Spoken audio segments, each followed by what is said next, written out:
Conk's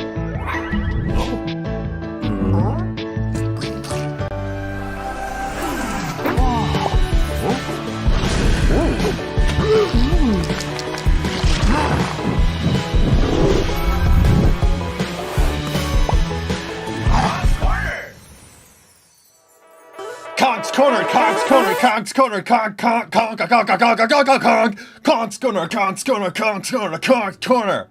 We're back, baby. We're back. It's been a while. It's been a while since we've been back.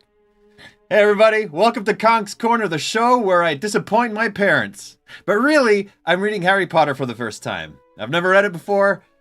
Please don't spoil anything in the chat or in the comments because it's my first time and don't steal my joy. It's good to be back. It's been a while. It's been around 2 weeks since I last read. I was visiting my parents, then I went on a camping trip, experienced nature, experienced the outside for the first time in my life. Man, it is wonderful out there.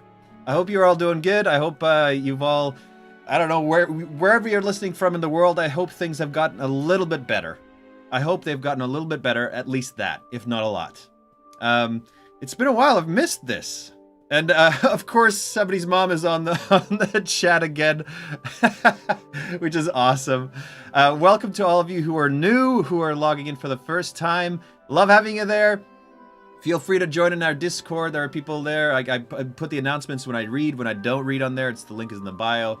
Other than that, you don't really need to hear me babble on.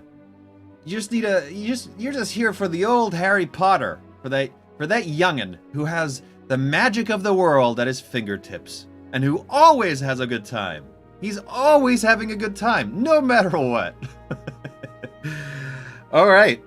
So, right before the video started, I just forgot I had to grab some markers, so I've got all sorts here. Not the ones that Lois gave me, because I have them, but I didn't have them in arm's reach. So let's try this Sharpie, shall we? Probably not good for my face, but whatever. Whoa, that is a strong one. That is a strong scar. Sharpie. Yeah, it's a Sharpie. Whatever. Today I'm putting a Sharpie on my face. Oh man. Hey Mark, hey Lois, hey Tasha, hey Kelly E. That's what I'm stealing right now.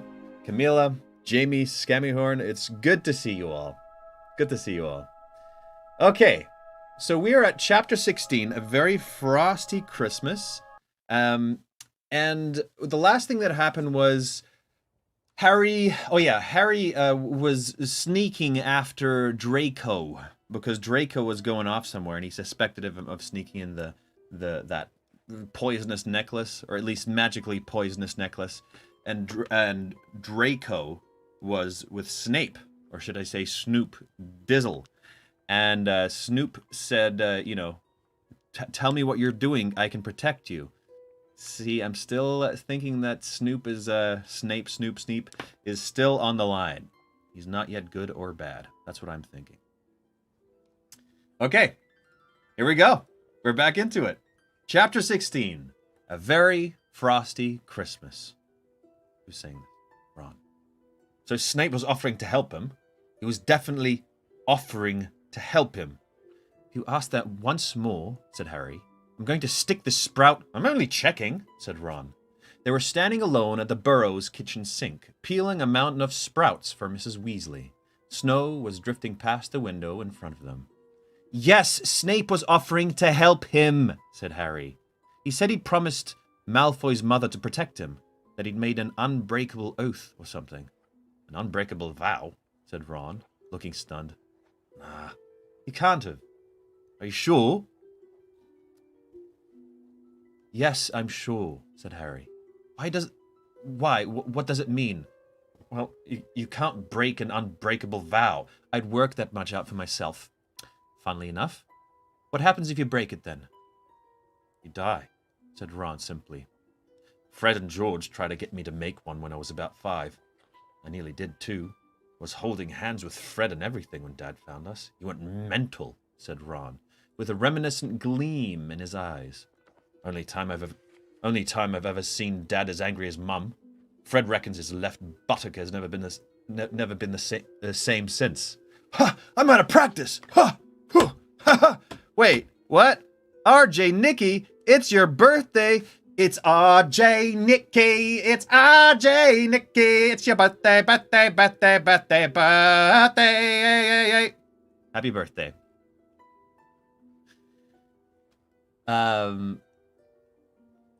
Yeah, well, passing of a Fred's left buttock. Who's saying this? Okay, I didn't practice the voices beforehand, so it's been a while. It's been 2 weeks. I beg your pardon, said Fred's voice as the twins entered the kitchen. Who's saying this? Oh, yeah, here we go, yeah. Ah, George, look at this. They're using knives and everything. Bless them. I'll be 17 in 2 and a bit months' time, said Ron grumpily, and then I'll be able to do it by magic. But meanwhile, said George, sitting down at the kitchen table and putting his feet up on it, we can enjoy watching you demonstrate the correct use of a whoopsie-daisy. Welcome back to Read For Us, having missed your reading. Thank you, Erica. You made me do that, said Ron angrily, sucking his cut thumb. You wait. When I'm 17... I'm sure you'll dazzle us all with hitherto unsuspected magical skills, yawned Fred. And speaking of hitherto unsuspected skills, Ronald, said George. Ronald. What is this we hear from Ginny about you and a young lady called, unless our information is faulty, Lavender Brown? Ron turned a little pink, but did not look displeased as he turned back to the Sprouts. Oh, he wants him to know. Mind your own business. What a snappy retort, said Fred. I really don't know how you think of them. No, what we wanted to know was... How did it happen? What do you mean? Did she have an accident or something? What? Well, how did she sustain such extensive brain damage? Careful now! That's actually pretty good. It's pretty good. Mrs. Weasley entered the room just in time to see Ron throw the Sprouts knife at Fred, who turned it into a paper airplane with one lazy flick of his wand. Oh, he's so... Run! She said furiously. Don't you ever let me see you throwing knives again! I won't, said Ron. Let you see, he added under his breath as he turned back to the Sprout Mountain. Fred, George, I'm sorry, dears, but Remus is arriving tonight, so Bill will have to squeeze in with you two. No problem, said George. Then, as Charlie isn't coming home, that just leaves Harry and Ron in the attic. And if Fleur shares with Ginny... that'll make Ginny's Christmas, muttered Fred. Everybody should be comfortable. Well, they'll have a bed anyway, said Mrs. Weasley, sounding slightly harassed. Percy definitely not showing his ugly face, then? Asked Fred. Mrs. Weasley turned away before she answered. Oh, no, he's busy, I expect, at the ministry. Oh, I feel so bad for her. You know, a mother's heart never leaves her children. Ever. Oh, he's the world's biggest prat, said Fred, as Mrs. Weasley left the kitchen. One of the two. Well, let's get going then, George. What are you two up to? Asked Ron. Can't you help us with these Sprouts? You could just use your wand and then we'll be free too. No, I don't think we could do that, said Fred seriously. Very character-building stuff. Learning to peel sprouts without magic makes you appreciate how difficult it is for muggles and squibs. And if you want people to help you, Ron, added George, throwing the paper aeroplane at him, I wouldn't chuck knives at them. Just a little hint. We're off to the village. There's a very pretty girl working in the paper shop who thinks my card tricks are something marvelous. Almost like real magic. Jits? Gits? Jits? I keep on forgetting this name. Said Ron darkly, watching Fred and George setting off across the snowy yard. It would have only taken them 10 seconds and then we could have gone too. I couldn't, said Harry. I promised Dumbledore I wouldn't wander off while I'm staying here. Oh yeah, I forgot about that. Come on here. Oh, yeah, said Ron. He peeled a few more sprouts and then said, Are you going to tell Dumbledore what you heard Snape and Malfoy saying to each other? Yep, said Harry. I'm going to tell anyone who can put a stop to it, and Dumbledore's top of the list. I might have another word with your dad, too. Pity you didn't hear what Malfoy's actually doing, though. I couldn't have done, could I? That was the whole point. He was refusing to tell Snape. There was silence for a moment or two. Then Ron said, Of course, you know what they'll all say. Dad and Dumbledore and all of them. They'll say Snape isn't really trying to help Malfoy. He was just trying to find out what Malfoy's up to. They didn't hear him, said Harry flatly. No one's that good an actor. Not even Snape. Yeah, I'm just saying, though, said Ron. Harry turned to face him, frowning. You think I'm right, though? Yeah, I do, said Ron hastily. Seriously, I do. But they're all convinced Snape's in the Order, aren't they? Harry said nothing. It had already occurred to him that this would be the most likely objection to his new evidence. He could hear Hermione now. Obviously, Harry, he was pretending to offer help so he could trick Malfoy into telling him what he's doing. This was pure imagination, however, as he had had no opportunity to tell Hermione what he had overheard. 1 second, I just need to get my giant vase for water. Tom's voice is dry. He needs two voices.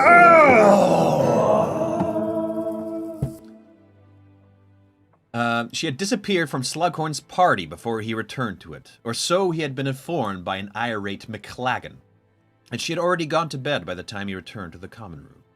As he and Ron had left for the Burrow early the next day, he had barely had time to wish her a happy Christmas and to tell her that he had some very important news when they got back from the holidays. He was not entirely sure that she had heard him, though. Ron and Lavender had been saying a thoroughly non-verbal goodbye just behind him at the time. Ron! You imbecile. You utter imbecile. Yeah, I do, said Ron hastily. Oh, wait. Oh, don't worry. Next page. Here we go. Still, even Hermione would not be able to deny one thing. Malfoy was definitely up to something, and Snape knew it. So Harry felt fully justified in saying, I told you so, which he had done several times to Ron already. Harry did not get the chance to speak to Mr. Weasley, who was working very long hours at the Ministry, until Christmas Eve night. The Weasleys and their guests were sitting in the living room, which Ginny had decorated so lavishly that it was rather like sitting in a paper chain explosion. That's cool, I like the description.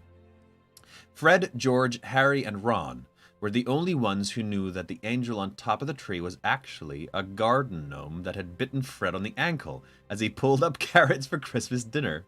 Stupefied, painted gold, stuffed into a miniature tutu, and with small wings glued to its back, it glowered down at them all. The ugliest angel Harry had ever seen, with a large, bald head like a potato and rather hairy feet. That's really good. He's just like...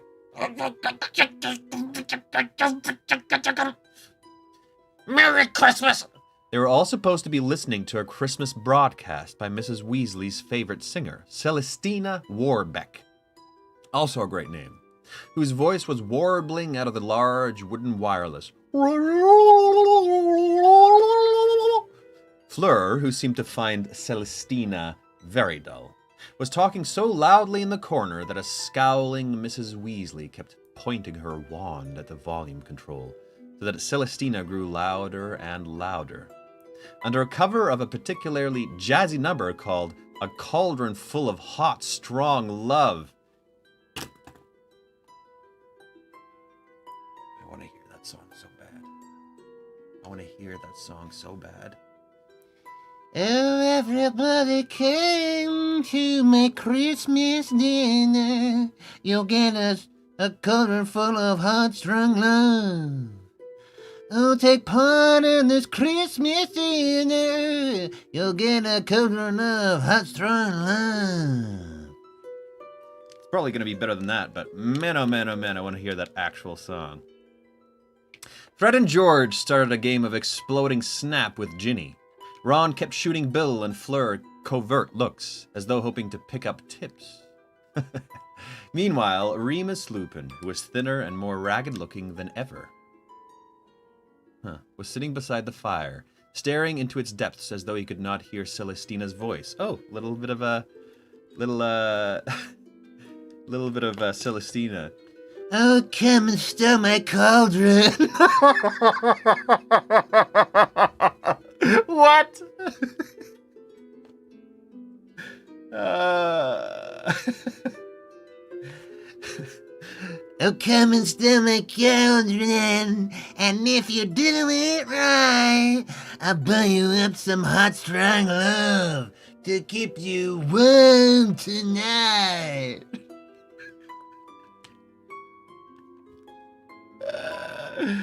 Oh man, that's good.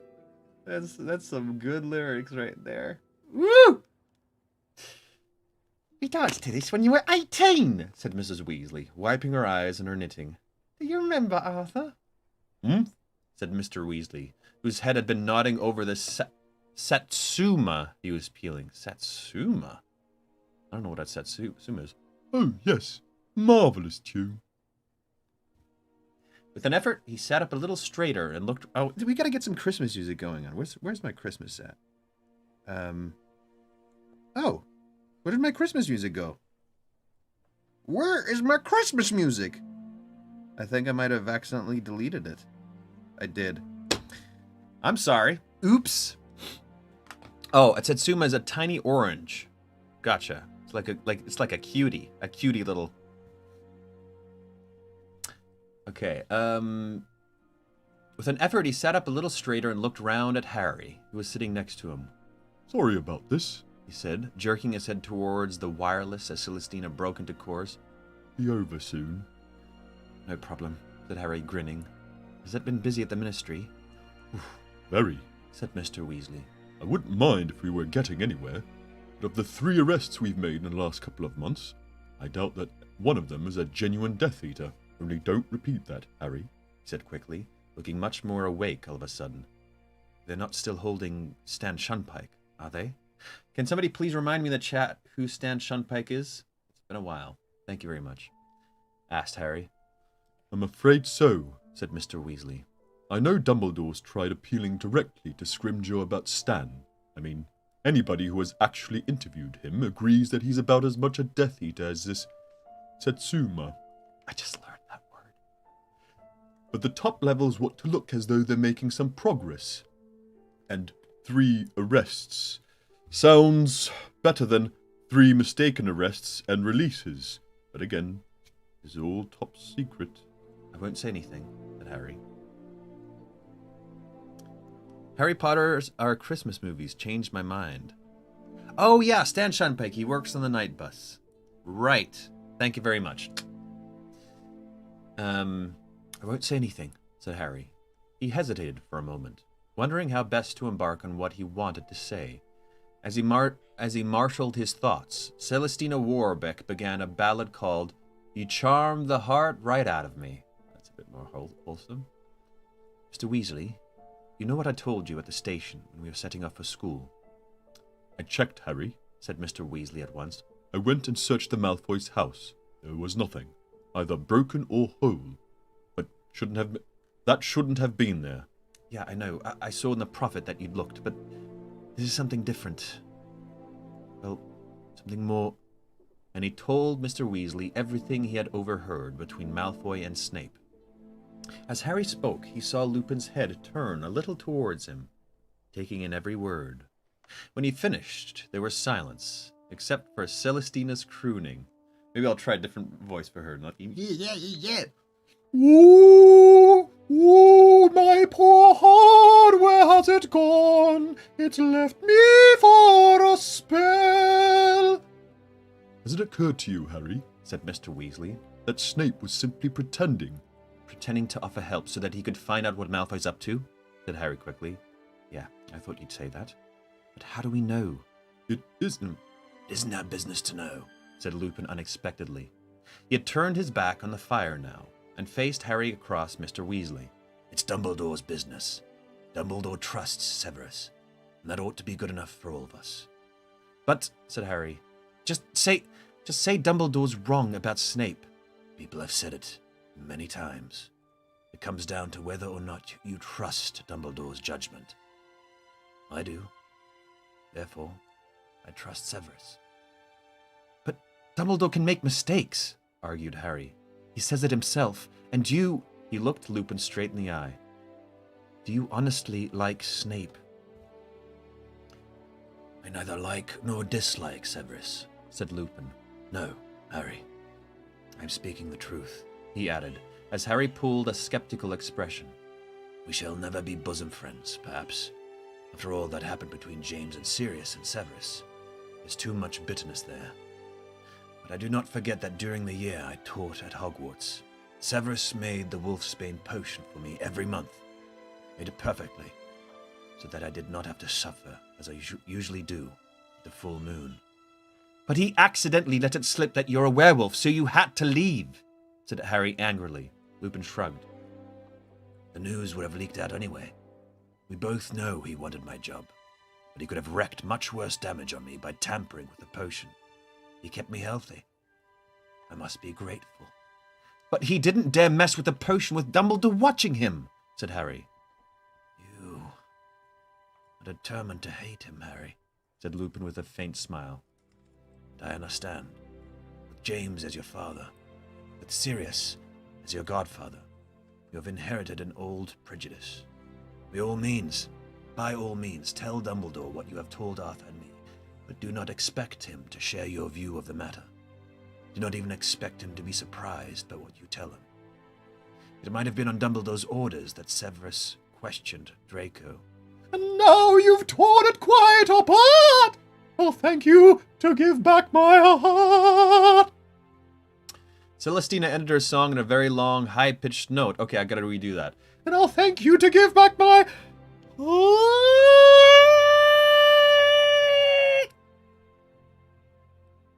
And a long, loud applause issued out of the wireless, which Mrs. Weasley joined in with enthusiastically. Lupin is the best. That's unfair. Harry doesn't like Snape because he's a bully. Also very true, Barbara. Also very true. I sometimes with Harry, I'm like, ugh, you idiot, just come on, just trust Dumbledore. But he's done that enough times, and Dumbledore has been right enough times that I think a little twist is in order. That maybe Dumbledore is wrong. Maybe. So I think Harry's worries are warranted. With all the stuff that's happened and the kind of evidence for it, in a way, I do think, in a way, that Harry is, warranted in his suspicions. Is it over? Said Fleur loudly. Thank goodness. What an horrible... Shall we have a nightcap, then? Asked Mr. Weasley loudly, leaping to his feet. Who wants eggnog? What have you been up to lately? Harry asked Lupin, as Mr. Weasley bustled off to fetch the eggnog and everybody else stretched and broke into conversation. Oh, I've been on the ground, said Lupin. Almost literally. That's why I haven't been able to write, Harry. Sending letters to you would have been something of a giveaway. What do you mean? I've been living among my fellows, my equals, said Lupin. Werewolves, he added, at Harry's look of incomprehension. Nearly all of them are on Voldemort's side. Dumbledore wanted a spy, and there I was, ready-made. He sounded a little bitter, and perhaps realized it, for he smiled more warmly as he went on. I'm not complaining. It is necessary work, and who can do it better than I? However, it has been difficult gaining their trust. I bear the unmistakable signs of having tried to live amongst wizards, you see, whereas they have shunned normal society and live on the margins, stealing and sometimes killing to eat. How come they like Voldemort? They think that, under his rule, they will have a better life, said Lupin, and it is hard to argue with Greyback out there. Who's Greyback? Greyback. Ooh, badass sounding name. You haven't heard of him? Lupin's hands closed convulsively in his lap. Closed convulsively? Convulsively? He's like, oh, you haven't heard of him? Fenrir Greyback is perhaps the most savage werewolf alive today. He regards it as his mission in life to bite and to contaminate as many people as possible. He wants to create enough werewolves to overcome the wizards. Voldemort has promised him prey in return for his services. Greyback specializes in children. Bite them young, he says, and raise them away from their parents. Raise them to hate normal wizards. Voldemort has threatened to unleash him upon people's sons and daughters. It is a threat that usually produces good results. Oof. Rough. Lupin paused and said, It was Greyback who bit me. "What?" said Harry, astonished. When you were a kid, you mean?" Yes. My father had offended him. I did not know for a very long time the identity of the werewolf who had attacked me. I even felt pity for him, thinking that he had no control, knowing by then how it felt to transform. Greyback is not like that. The full moon, he positions himself close to victims, ensuring that he is near enough to strike. He plans it all. And this is the man Voldemort is using to marshal the werewolves.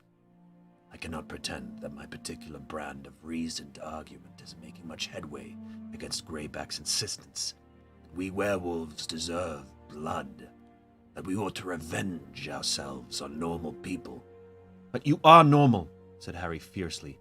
"You've just got a problem." Lupin burst out laughing. Sometimes you remind me a lot of James. He called it my very little problem in company. Many people were under the impression that I owned a badly behaved rabbit. He accepted a glass of eggnog from Mr. Weasley with a word of thanks. Thank you. Looked slightly... I just like that, normally cool as a cucumber Lupin and always like Just smooth. But whenever he says thank you, that's the only time when his expression lights up. Thank you. Thank you very much. Anyway, as I was saying. Looking slightly more cheerful. Harry, meanwhile, felt a rush of excitement. This last mention of his father had reminded him that there was something he had been looking forward to asking Lupin. Have you ever heard of someone called the Half-Blood Prince? The Half-Blood what? Prince, said Harry, watching him closely for signs of recognition. There are no wizarding princes, said Lupin, now smiling. Is this a title you're thinking of adopting? I should have thought being the chosen one would be enough. It's nothing to do with me, said Harry indignantly. The Half-Blood Prince is someone who used to go to Hogwarts. Got his old potions book. He wrote spells all over it. Spells he invented. One of them was Levi Corpus. Oh, that one had a great vogue during my time at Hogwarts, said Lupin reminiscently. There were a few months in my 5th year when you couldn't move for being hoisted into the air by your ankle. My dad used it, said Harry. I saw him in the Pensieve. He used it on Snape. He tried to sound casual, as though this was a throwaway comment of no real importance, but he was not sure he had achieved the right effect. Lupin's smile was a little too understanding. Yes, he said, but he wasn't the only one. As I say, it was very popular. You know how these spells come and go? But it sounds like it was invented while you were at school, Harry persisted. So there's there's spell fads. Little spells that are in, and spells that are so, that's so 90s, or something like that. But it sounds like it was invented while you were at school, Harry persisted. Not necessarily, said Lupin. Jinxes go in and out of fashion like everything else. He looked into Harry's face and then said quietly, James was a pureblood, Harry. And I promise you, he never asked us to call him Prince. Abandoning pretense, Harry said, and it wasn't Sirius, or you? Definitely not. Oh. Harry stared into the fire. I just thought, well, he's helped me out a lot in potions classes, the prince says. How old is this book, Harry? I don't know, I've never checked. Well, perhaps that will give you some clue as to when the prince was at Hogwarts, said Lupin. Shortly after this, a Fleur decided to imitate Celestina singing A Cauldron Full of Hot Strong Love, which was taken by everyone, once they had glimpsed Mrs. Weasley's expression, to be the cue to go to bed. Harry and Ron climbed all the way up to Ron's attic bedroom, where a camp bed had been added for Harry. Fashion spells. Spell fads, the pogs of Wizarding World. Like wizard fashion. You gotta bring that back up. Why you gotta bring that back up? Why you gotta do this to my family? Okay, but I was Pog Queen. Hey, wanna check out the newest trend in spells? There's like a magazine for it.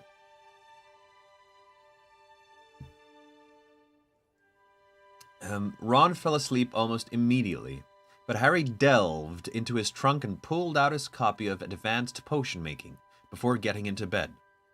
There he turned its pages, searching until he finally found, at the front of the book, the date that it had been published. It was nearly 50 years old. Neither his father nor his father's friends had been at Hogwarts 50 years ago. Feeling disappointed, Harry threw the book back into his trunk, turned off the lamp, and rolled over, thinking of werewolves and Snape, Stan Shunpike, and the Half-Blood Prince, and finally falling into an uneasy sleep full of creeping shadows and the cries of bitten children. He's got to be joking. Harry woke with a start to find a bulging stocking lying over the end of his bed. He put on his glasses and looked around. The tiny... I really want some Christmas... You know what? I'm going to do this real quick. I'm going to make Christmas happen. I'm going to make Christmas happen at Hogwarts. Okay, let's see. Christmas music. Open. Yes. Turn this off. Where's the Christmas music? There we go. It just took me about 20 seconds, and then I made the Christmas happen. Merry Christmas, everybody. It's time to unwrap your presents. What will be inside? Probably a sweater for everybody. He put on his glasses and looked around. The tiny window was almost completely obscured with snow. And in front of it, Ron was sitting bolt upright in bed and examining what appeared to be a thick gold chain. Let me know if that's too loud. If that's too loud, I can turn it down, okay? Things to look forward to. December, John. Oh, I love Christmas so much.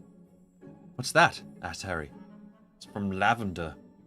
It's from Lavender, said Ron, sounding revolted. You can't honestly think I'd wear... Harry looked more closely and let out a shout of laughter. Dangling from the chain in large gold letters were the words, "My sweetheart." Not kidding. I would wear that. Well, depending, is it like, if it's a thick gold chain, I would wear it, because that's hilarious. If it's a thin gold chain, not funny. I don't know why.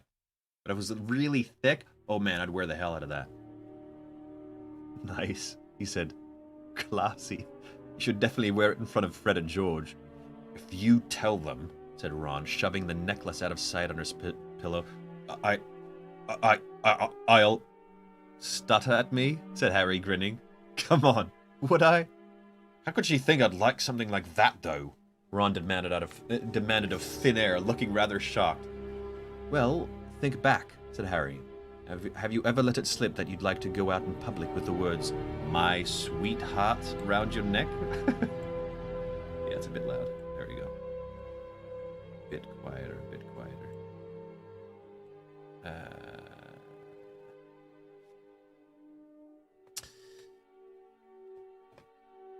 There was nothing of my dream necklace. Lois did a search and there's no... That's too bad. Okay, well, I don't really talk much, said Ron. It's mainly snogging, said Harry. Of course. Well, yeah, said Ron. He hesitated a moment, then said, Is Hermione really going out with McLaggen? I don't know, said Harry. They were at Slughorn's party together, but I don't think it went that well. Ron looked slightly more cheerful as he delved deeper into his stocking. Harry's presents just don't go out with lavender then, you idiot! Harry's presents included a sweater with a large golden snitch worked onto the front, hand-knitted by Mrs. Weasley.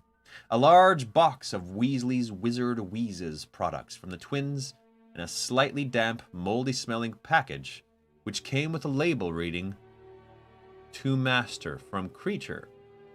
Oh. Okay. Harry stared at it. "Do you reckon this is safe to open?" he asked. "Can't be anything dangerous. All our mail's still being searched at the Ministry," replied Ron, though he was eyeing the parcel suspiciously. "I didn't think of giving Creature anything. Do people usually give their house elves Christmas presents?" asked Harry, prodding the parcel cautiously. "Hermione would," said Ron. "But let's wait and see what it is before you start feeling guilty." A moment later, Harry had given a loud yell and leapt out of his camp bed. The package contained a large number of maggots. What a little douche! What a creature! Oh, that's so good.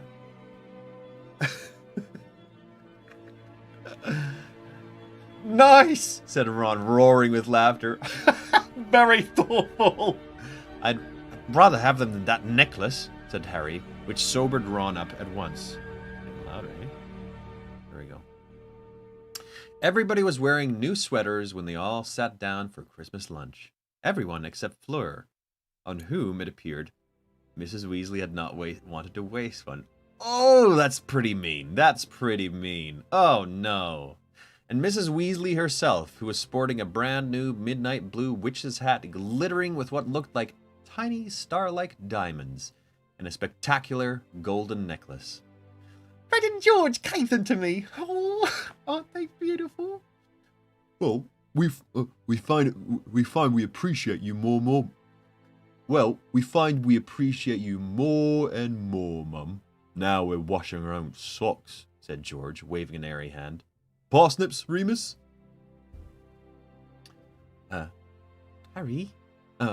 Harry, got a maggot in your hair," said Ginny cheerfully, leaning across the table to pick it out. Harry felt goosebumps erupt up his neck that had nothing to do with the maggot. "How horrible," said Fleur with an affected little shudder. "Yes, isn't it?" said Ron. "Gravy, Fleur?" In his eagerness to help her, he knocked the gravy boat flying. Bill waved his wand, and the gravy soared up in the air and returned meekly to the boat.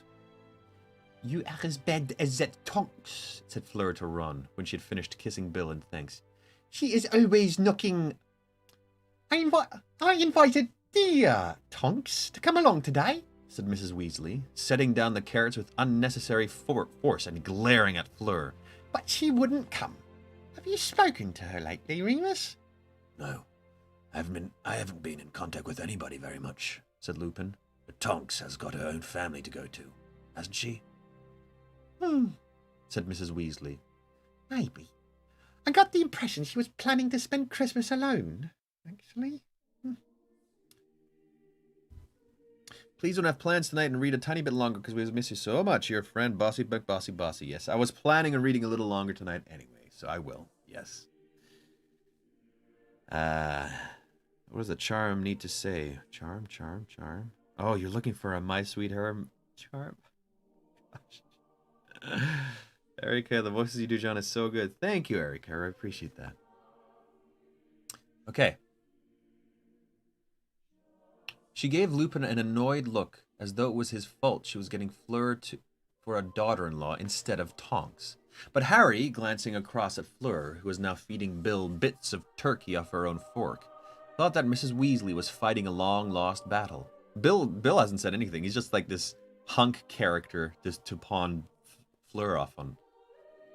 He was, however, reminded of a question he had in regard to Tonks. And who better to ask than Lupin, the man who knew all about Patronuses. "Tonks Patronus has changed its form," he told him. "Snape said so, anyway. I didn't know that could happen." Wait. Oh, no, this is... Oh, sorry, this is Harry. "Tonks Patronus has changed its form," he told him. "Snape said so, anyway." I didn't know that could happen. Why would your Patronus change? Lupin took his time. Yeah, he's asking his old Patronus teacher. It's awesome. Lupin took his time chewing his turkey. TTT. There she goes with that alliteration again. Lupin took his time chewing his turkey and swallowing before saying slowly, sometimes a great shock. Oh, wow, that's a lot of alliteration there. And swallowing before saying slowly, sometimes a great shock, an emotional upheaval. It looked big, and it had 4 legs, said Harry, struck by a sudden thought and lowering his voice. Hey, it couldn't be... Arthur! Said Mrs. Weasley suddenly. She had risen from her chair, her hand was pressed over her heart, and she was staring out of the kitchen window. Arthur! It's Percy! Whoa, what? What? Percy's back. I hope he's not a douche. I hope he just comes back and is just nice and a good son, but I doubt it.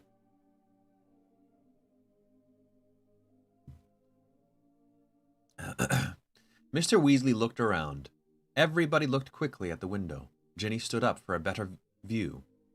There, sure enough, was Percy Weasley, striding across the snowy yard, his horn-rimmed glasses glinting in the sunlight. He was, however, alone. Arthur, He was not, however, alone. Arthur, he's with the minister.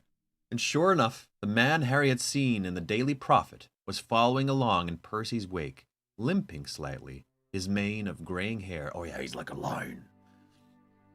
His mane of graying hair and his black cloak flecked with snow. Before any of them could say anything, before Mr. and Mrs. Weasley could do more than exchange stunned looks, the back door opened, and there stood Percy.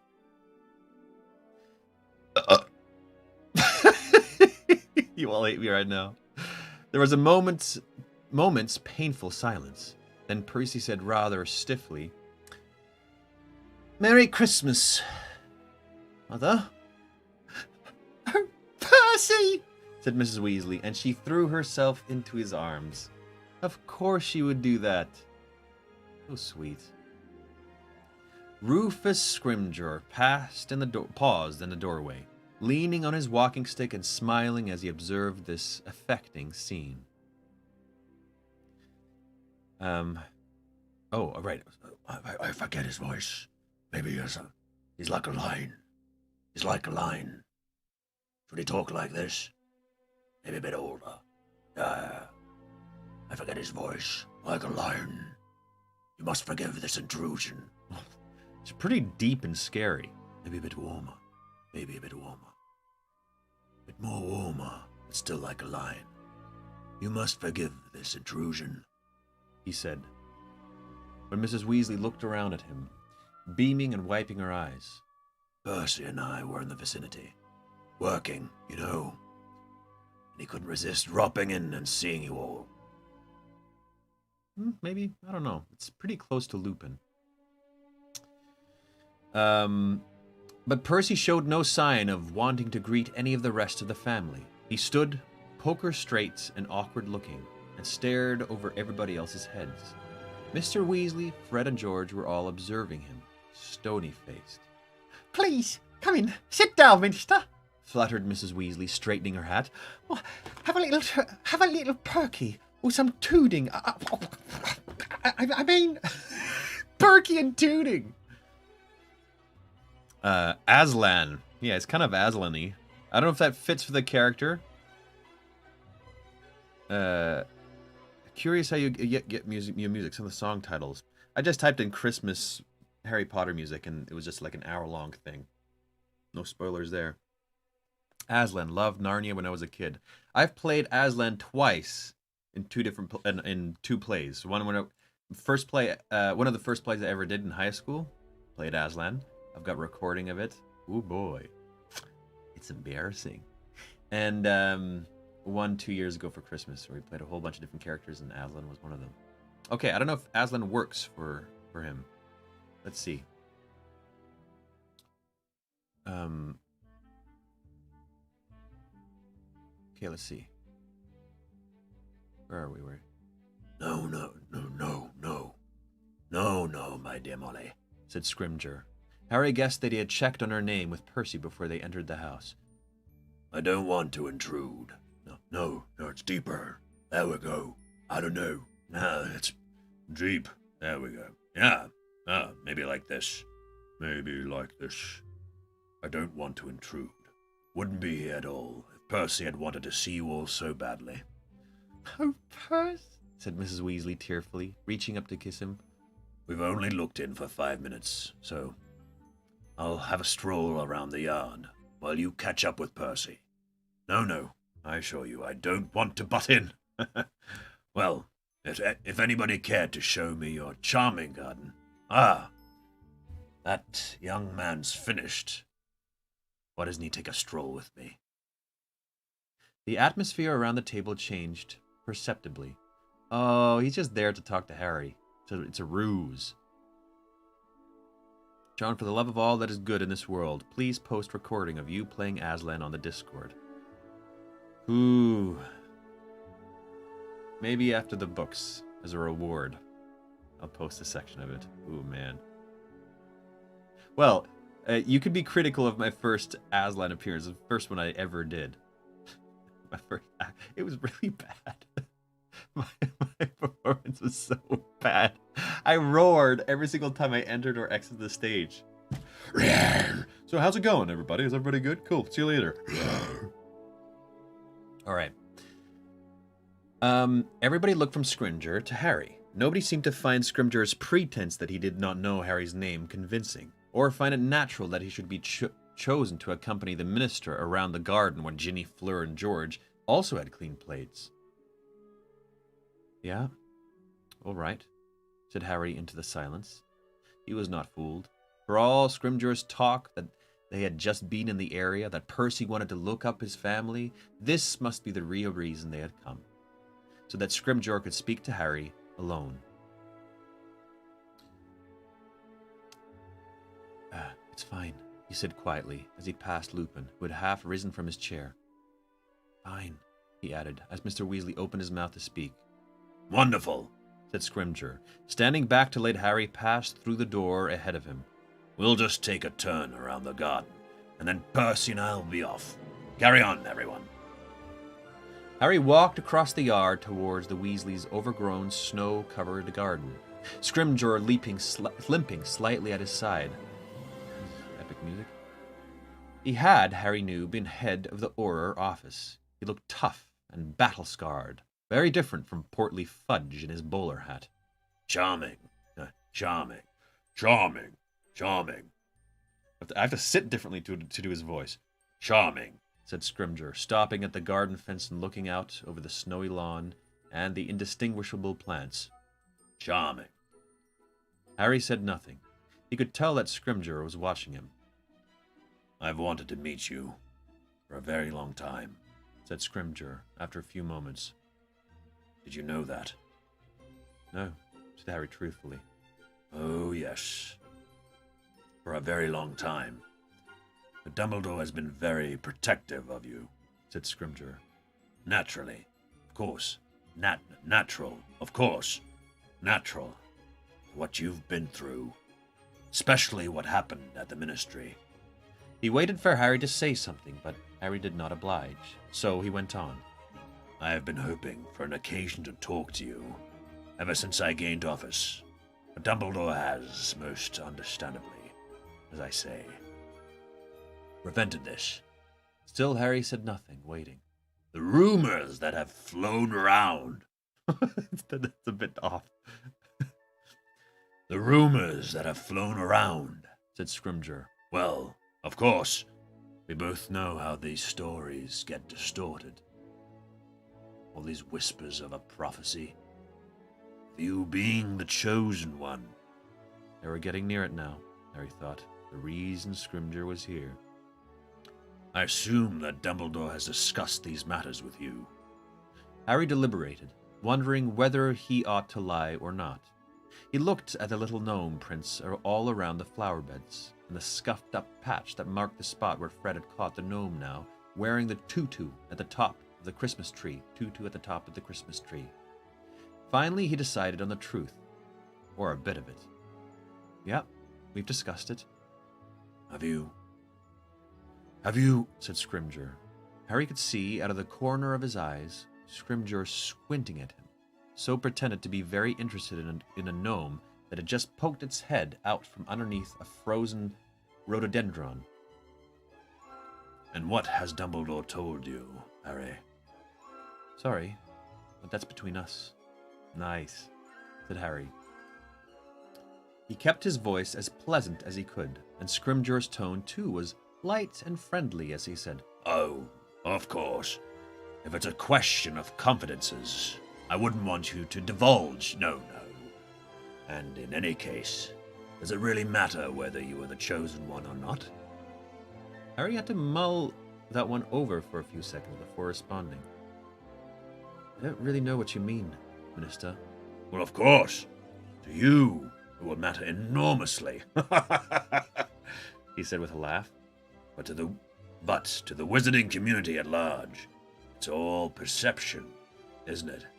It's what people believe that's important.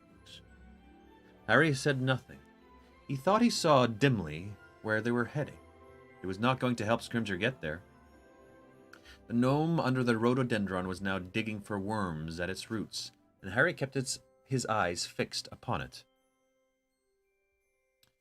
Hey, John Voth, what is a rhododendron? It's a plant.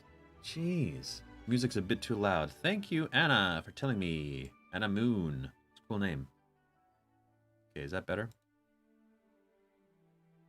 I can barely hear it, but I can turn it up here. Let's see. You let me know. People believe you are the chosen one, you see, Said Scrimgeour. They think you quite the hero, which, of course, you are, Harry. Chosen or not. How many times have you faced he who must not be named now? Well, anyway, He pressed on, without waiting for a reply. the point is you are a symbol of hope for many, Harry. The idea that there is somebody out there who might be able, who might even be destined to destroy he who must not be named. Well, naturally, it gives people a lift. Now, I can't help but feel that once you realize this, you might consider it, well, almost a duty to stand alongside the ministry and give everyone a boost. Politicizing. I can't really hear the music anymore now. There we go, made it a bit louder. The gnome had just managed to get hold of a worm. It was now tugging very hard on it, trying to get it out of the frozen ground. Harry was silent so long that Scrimgeour said, looking from Harry to the gnome, Funny little chaps, aren't they? But what say you, Harry? I don't exactly understand what you want, said Harry slowly. Stand alongside the ministry. What does that mean? Oh, well, nothing at all onerous, I assure you, Said Scrimgeour. If you were to be seen popping in and out of the ministry from time to time, for instance, that would give the right impression. And of course, while you were there, you would have ample opportunity to speak to Gawain Roberts, my successor as head of the Aura Office. Dolores Umbridge has told me that you cherish an ambition. Okay, that music's just going a bit crazy. So I'm going to turn it back to the regular reading music because it's going all over the place. All right. Okay, so you would have ample to speak to Gawain Roberts, my successor as head of the Aura Office. Dolores Umbridge. Umbridge?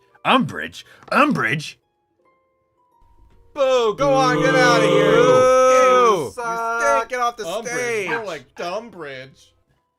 That's good old Mark. Oh, geez. That went to the wrong one.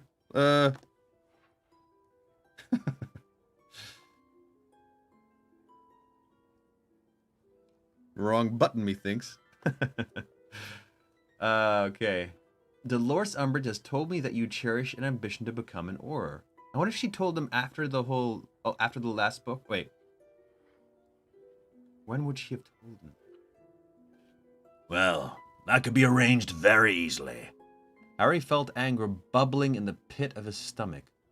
So Dolores Umbridge was still at the Ministry, was she? So, basically, he said, as though he just wanted to clarify a few points, you'd like to give the impression that I'm working for the Ministry. It will give everyone a lift to think you were more involved, Harry, said Scrimgeour, sounding relieved that Harry had cottoned on so quickly. The chosen one, you know. It's all about giving people hope, the feeling that exciting things are happening. But if I keep running in and out of the Ministry, said Harry, still endeavoring to keep his voice friendly, won't that seem as though I approve of what the Ministry is up to?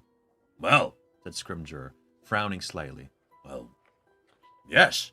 That's partly why we'd like... No, I don't think that'll work, said Harry pleasantly. You see, I don't like some of the things the Ministry's doing. Locking up Stan Shunpike, for instance. Scrimgeour did not speak for a moment, but his expression hardened instantly. I would not expect you to understand, he said, and he was not as successful at keeping anger out of his voice as Harry had been. These are dangerous times, and certain measures need to be taken. You are 16 years old. Dumbledore's a lot older than 16, and he doesn't think Stan should be in Azkaban either, said Harry. You're making Stan a scapegoat, just like you want to make me a mascot. They looked at it. Ooh-wee! Calling out the Minister of Magic without Dumbledore or anybody else around. Showing some spine there, Harry. Love it. So good. Oh, man, it's so good. Where? They looked at each other, long and hard. Finally, Scrimgeour said, with no pretense at warmth, I see. You prefer, like your hero Dumbledore, to disassociate yourself from the Ministry. I don't want to be used, said Harry. Some would say it's your duty to be used by the Ministry. Yeah, and others might say it's your duty to check people really are Death Eaters before you chuck them in prison, said Harry, his temper rising now. You're doing what Barty Crouch did. You never get it right, you people, do you? Either we've got Fudge pretending everything's lovely while people get murdered right under his nose, or we've got you chucking the wrong people into jail and trying to pretend you've got the chosen one working for you. So you're not the chosen one, said Scrimgeour. I thought you said it didn't matter either way, said Harry with a bitter laugh. Not to you, anyway. I shouldn't have said that, said Scrimgeour quickly. It was tactless. No, it was honest, said Harry. One of the only honest things you've said to me. You don't care whether I live or die. But you do care that I helped you convince everyone you're winning the war against Voldemort. I haven't forgotten, Minister. He raised his right fist. There, shining white on the back of his cold hand, were the scars which Dolores Umbridge had forced him to carve into his own flesh. I must not tell lies. I don't remember you rushing to my defense when I was trying to tell everyone Voldemort was back. The Ministry wasn't so keen to be pals last year. I love this. This is good. This is good stuff. This is really good. Oh, yeah. They stood in silence, as icy as the ground beneath their feet. Oh, love this. The gnome had finally managed to extricate its worm and was now sucking on it happily, leaning against the bottommost branches of the rhododendron bush. Take this tense moment and make it funny. What is Dumbledore up to? Said Scrimgeour brusquely. Where does he go when he is absent from Hogwarts? No idea, said Harry. And you wouldn't tell me if you knew, said Scrimgeour. Would you? No, I wouldn't, said Harry. Well then, I shall have to see whether I can't find out by other means. You can try, said Harry indifferently. But you seem cleverer than Fudge, so I'd have thought you'd have learned from his mistakes. He tried interfering at Hogwarts. You might have noticed he's not Minister anymore. But Dumbledore's still Headmaster. I'd leave Dumbledore alone, if I were you. Ooh, them's fighting words. Love it. There was a long pause. Well, it is clear to me that he has done a very good job on you, said Scrimgeour, his eyes cold and hard behind his wire-rimmed glasses. Dumbledore's man through and through. Aren't you, Potter? Yeah, I am, said Harry. Glad we straightened that out. And turning his back on the Minister for Magic, he strode back towards the house. Ooh! I actually think that's one of the more badass moments Harry has had. It is pretty badass. Just standing up to this line of a man who has so much power, knowing he's okay with Dumbledore, knowing he's in the right and not, with no ulterior motives. Ooh, that was good. So good. Ah, so good. Oh, you were hearing weird echoes when I play sound effects today, hey? Okay, I will fix that for next time. Thanks for letting me know. Chapter 17, A Sluggish Memory. Okay, I'm going a bit longer. I'm definitely not going to finish this chapter, but I'll go a bit longer today. Chapter 17, A Sluggish Memory. Late in the afternoon, a few days after New Year, Harry, Ron, and Ginny lined up beside the kitchen fire to return to Hogwarts. The Ministry had arranged this one-off connection to the Flu network to return students quickly and safely to the school. Only Mrs. Weasley was there to say goodbye, as Mr. Weasley, Fred, George, Bill, and Fleur were all at work. Mrs. Weasley dissolved into tears at the moment of parting. Oh, what a sweetie. Admittedly, it took very little to set her off lately. She'd been crying on and off ever since Percy had stormed from the house. No, you idiot! On Christmas Day with his glasses splattered with mashed parsnip, for which Fred, George, and Ginny all claimed credit. Okay, I can understand him getting angry with everybody throwing stuff at him. But still. That could have gone better. Don't cry, Mum, said Ginny, patting her on the back. Just taking off my socks because it's too hot in here. As Mrs. Weasley sobbed into her shoulder. It's okay. Yeah, don't worry about us, said Ron, permitting his mother to plant a very wet kiss on his cheek. Or about Percy. He's such a prat. It's not really a loss, is it? Mrs. Weasley sobbed harder than ever as she enfolded Harry in her arms. Promise me you will look after yourself. Stay out of trouble. I always do, Mrs. Weasley, said Harry. I like a quiet life. You know me. She gave a watery chuckle and stood back. Be good then, all of you. Harry stepped into the emerald fire and shouted, Hogwarts! He had one last fleeting view of the Weasleys' kitchen and Mrs. Weasley's tearful face before the flames engulfed him. He was burnt to a crisp. They spread his ashes at the sea, and forevermore he was known as the boy who could have been, but wasn't yet. That's how it ends. Spinning very fast, he caught blurred glimpses of other wizarding rooms, which were whipped out of sight before he could get a proper look. Then he was slowing down, finally stopping squarely in the fireplace in Professor McGonagall's office. Ah, Professor McGonagall. Missed her. She barely glanced up from her work as he clambered out over the gate. Evening, Potter. Try not to get too much ash on the carpet. No, Professor.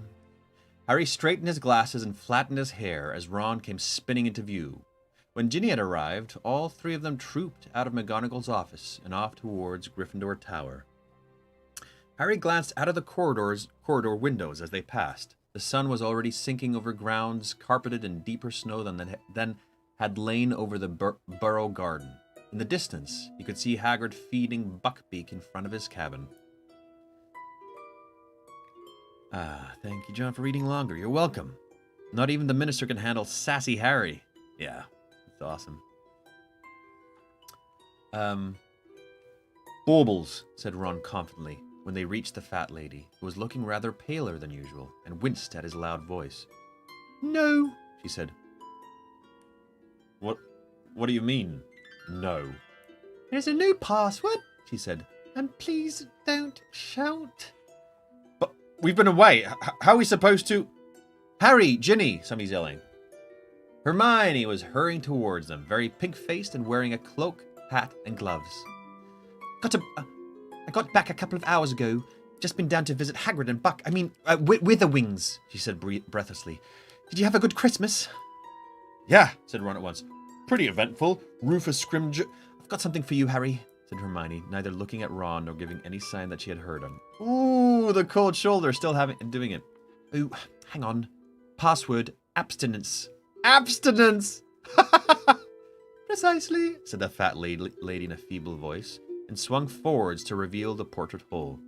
What's up with her? Asked Harry. Overindulged over Christmas, apparently, said Hermione, rolling her eyes as she led the way into the packed common room.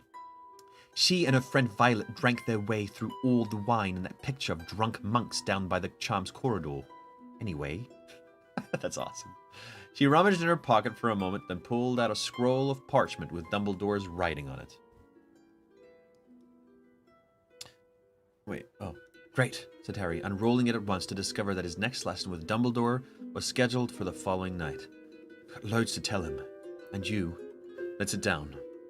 But at that moment, there was a loud squeal of Wan. And Lavender Brown came hurtling out of nowhere and flung herself into Ron's arms. Oh boy. Oh boy. Lavender's nickname for Ron is Wan. Oh.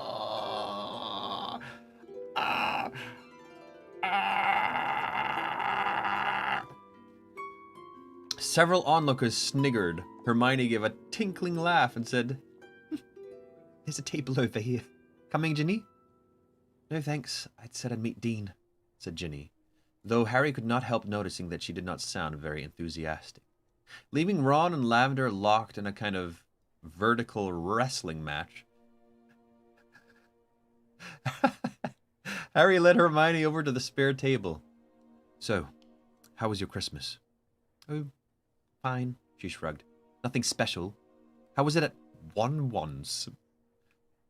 I'll tell you in a minute, said Harry. Look, Hermione, can't you? No, I can't, she said flatly. So don't even ask. I thought maybe, over Christmas. It was the fat lady who drank a vat of 500-year-old wine, Harry, not me. So what was this important news you wanted to tell me? What does he want to ask her? Oh, can't you be nice with Ron? I'm guessing. Maybe over Christmas you would have gotten over it or something. Yeah. That makes sense. She's still salty. Sounds like your nickname, Wan. Oh, please, no. Dear heavens, no. She looked too... So what was this important news you wanted to tell me? She looked too fierce to argue with that at the moment, so Harry dropped the subject of Ron, and recounted all that he had overheard between Malfoy and Snape. When he had finished, Hermione sat in thought for a moment, and then said, Don't you think he was pretending to offer help so that he could trick Malfoy into telling him what he's doing? Well, yes, said Hermione. Ron's dad and Lupin think so, Harry said grudgingly, but this definitely proves Malfoy's planning something. You can't deny that. No, I can't, she answered slowly. And he's acting on Voldemort's orders, just like I said. Did either of them actually mention Voldemort's name? Harry frowned, trying to remember. I'm not sure. Snape definitely said, your master. And who else would that be? I don't know, said Hermione, biting her lip. Maybe his father. She stared across the room, apparently lost in thought, not even noticing Lavender tickling Ron. How's Lupin? Not great, said Harry, and he told her all about Lupin's mission amongst the werewolves. That's pretty badass, and the difficulties he was facing. The amount of times I've said badass this reading, but apparently I'm obsessed with being badass. Maybe because I've watched some of Cobra Kai on Netflix. Just pulled through the first season. Ooh, so good. So good. Werewolves and difficulties he was facing. Have you heard of this Fenrir Greyback? Yes, I have, said Hermione, sounding startled. And so have you, Harry. When? History of Magic? You know full well I never listened. No, not History of Magic. Malfoy threatened Borgin with him. Borgin? Who's Borgin again? Please tell me who Borgin is in the chat, said Hermione. Back in Nocturne Alley, don't you remember? Almost went an Australian accent there. Right, all right. Hermione's Australian from now on. No. Back in Nocturne Alley, don't you remember? He told Borgin that Greyback was an old family friend, and that he'd be checking up on Borgin's progress. Shop owner. Right.